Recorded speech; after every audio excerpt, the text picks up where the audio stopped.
Dan imam agar berniat menjadi imam. Kalau kita jadi imam mesti berniat menjadi imam supaya ia mendapatkan keutamaan.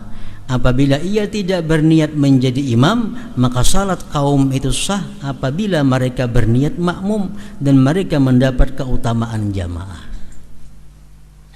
Kalau sembahyang selain Jumat, si imam kada berniat jadi imam, orang di belakang berniat jadi makmum, nah dapat pahala di belakang, imamnya kada. Kalau sembahyang Jumat kada sah itu, karena syaratnya berjamaah. Ia imam membaca dengan pelansir, begimit artinya akan doa istiftah, begimit saja itu, dan ta'awuz, auzubillah, begimit juga, seperti orang yang salat sendirian. Dan ia si imam nyaringkan Al-Fatihah dan surah pada seluruh rakaat salat subuh dan 2 rakaat pertama isya dan maghrib, menyaring. Demikian juga orang yang salat sendirian sama, menyaring juga. Dan ia nyaringkan ucapannya amin di dalam salat jahriyah, salat nang menyaring, aminnya nyaring juga. Yang Fatihah dan surah dibaca nyaring. Demikian juga makmum membersamakan bacaan aminnya kepada bacaan amin imam. Jadi amin itu berimbai, makmum lawan imam, tidak mengiringinya. Rukun-rukun yang lain, bacaan-bacaan yang lain, makmum itu dianjurkan, diperintahkan supaya mengiringi imam. Nah kalau membaca amin berimbai imam.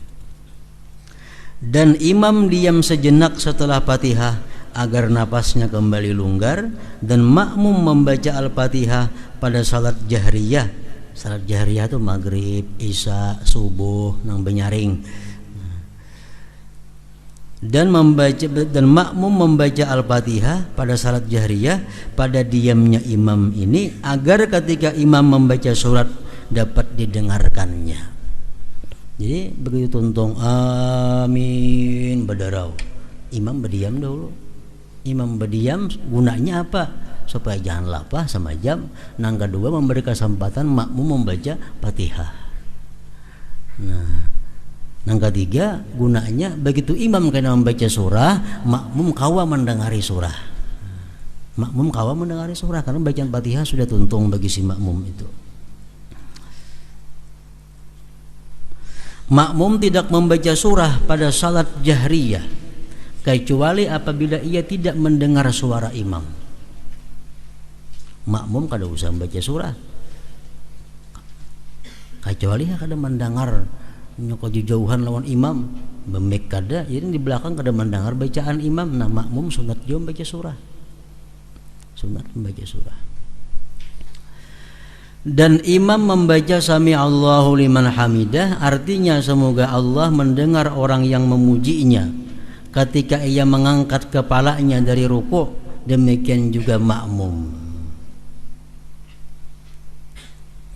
Mazhab Syafi'i macam itu. Imam sami Allahu liman hamidah, makmum pun sami Allahu liman hamidah juga. Nah, ada mazhab lain kalau berjamaah makmum kada usah sami Allah, Rabbana lakal hamdu aja langsung. Jadi begitu imam sami Allahu liman hamidah, makmum Rabbana lakal hamdu. Nah itu mazhab lain pada Syafi'i. Kalau mazhab Syafi'i sama, imam baca sami Allah, bangkit dari rukuk, makmum demikian pula sami Allahu liman hamidah. Imam tidaklah menambah atas 3 kali dalam tasbih ruku dan sujud, cukup 3 kali. Dan dalam tasyahud awal setelah ucapannya Allahumma salli ala Muhammad wa ala ali Muhammad, yang menambahi lagi pada itu. Tasyahud awal itu paling banyak sudah bacaannya ingat Allahumma salli ala Muhammad wa ala ali Muhammad. Artinya semoga Allah melimpahkan rahmat atas Muhammad dan keluarga Muhammad. Imam tidaklah menambah apapun. Pada 2 rakaat yang terakhir imam mencukupkan dengan Al-Fatihah dan ia tidak memperpanjang atas kaum. Kada usah bersurah lagi rakaat ketiga keempat itu kada ada lagi surah. Pertama kedua jam bersurah sesudah Fatihah, Nah, rakaat ketiga, keempat Fatihah aja. Dan pada tasyahud akhir ia si imam tidak menambah doanya atas kadar tasyahud dan salawat atas Rasulullah sallallahu alaihi wasallam. Jadi si imam ini kena membaca doa dalam tasyahud itu jangan panjang melebihi daripada tasyahudnya. Kalau sambil sorangan kada jadi masalah. Doa yang tasyahud itu sepanjang-panjangnya kada apa-apa. Ketika salam si imam, ia berniat membaca salam atas kaum dan malaikat, dan kaum itu berniat menjawabnya dengan ucapan salam mereka.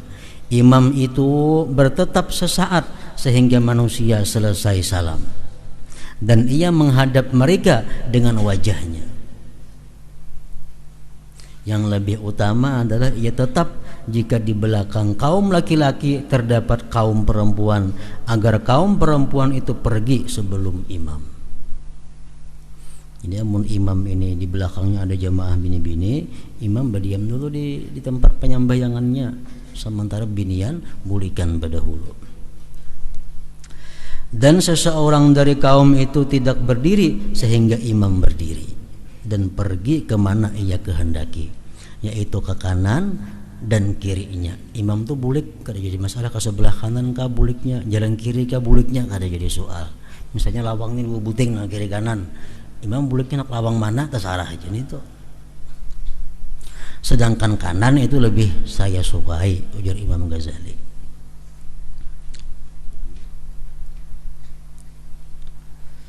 Macam membaca wirid biasanya. Nah, membaca wirid itu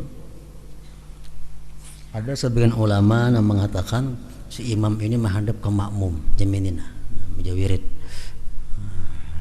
Ada sebagian ulama fikih mengatakan imam menghadap ke pinggir sana. Nah, makmum di sebelah kanan macam kita biasa. Nah, ada yang demikian pendapat. Imam tidak mengkhususkan doa untuk dirinya dalam kunut subuh, tetapi ia mengucapkan Allahumma hdina.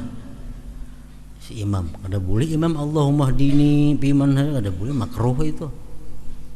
Karena diaminakan orang bang, orang kan amin nyerang. Jadi mesti ihdina kami, artinya ya Allah berikanlah petunjuk akan kami. Imam tidak boleh mengkhususkan doa untuk dirinya di dalam kunut subuh, tetapi ia mengucapkan Allahumma hdina, artinya ya Allah berikanlah petunjuk akan kami. Dan ia menyaringkannya, dan kaum itu mengaminkannya, dan mereka mengangkat tangan mereka membetuli dada.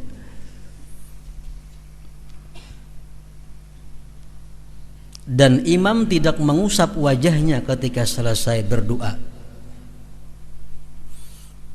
Jadi mengandak tangan Mbak Amin kunut itu membetuli dada. Ada nang Mbak Amin nang macam ini, ada nang macam ini.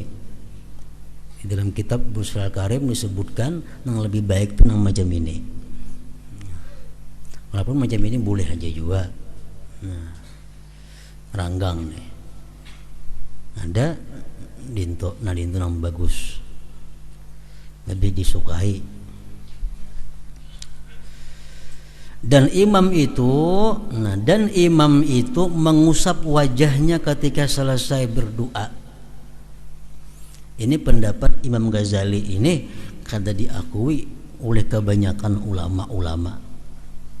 Jadi imam itu sudah tuntung baca kunut, nah nyapui muha, anyar sujud. Nah, pendapat kebanyakan para ulama-ulama fikih kada usah menyapui muha itu, langsung aja turun ke sujud.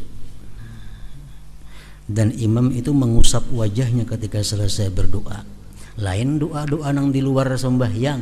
Nah, itu tadi disunatakan mengangkat dua tangan, tuntung doa disunatakan pulang menyapuakannya ke muha.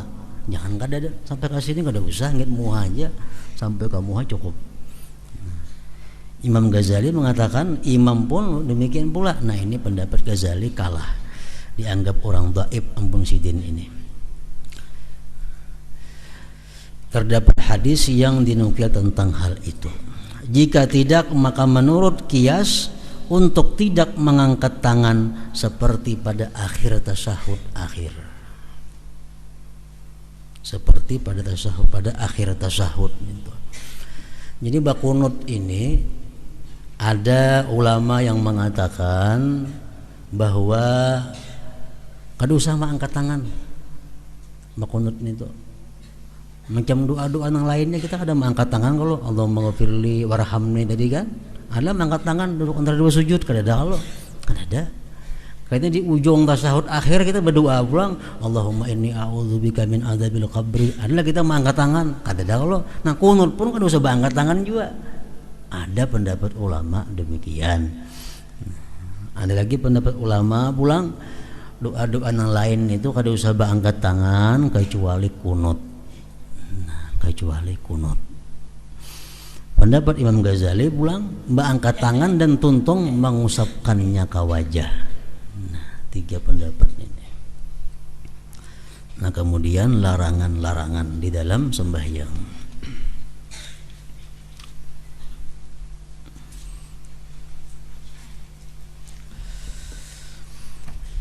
Dalam zikri fa'alam annahu la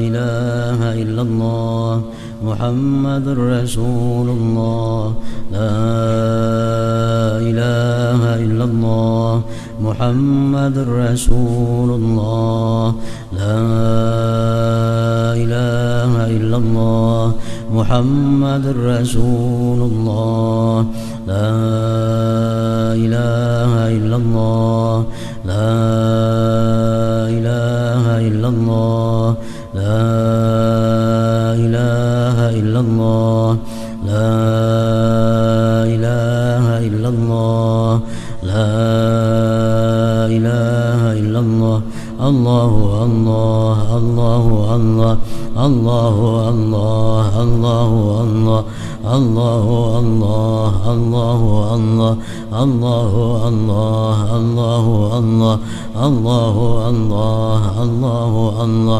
Allahu Allah Allahu Allah la ilaha illallah Muhammadur Rasulullah la ilaha illallah Muhammadur Rasulullah la ilaha illallah Muhammadur Rasulullah la ilaha illallah Al-Fatihah.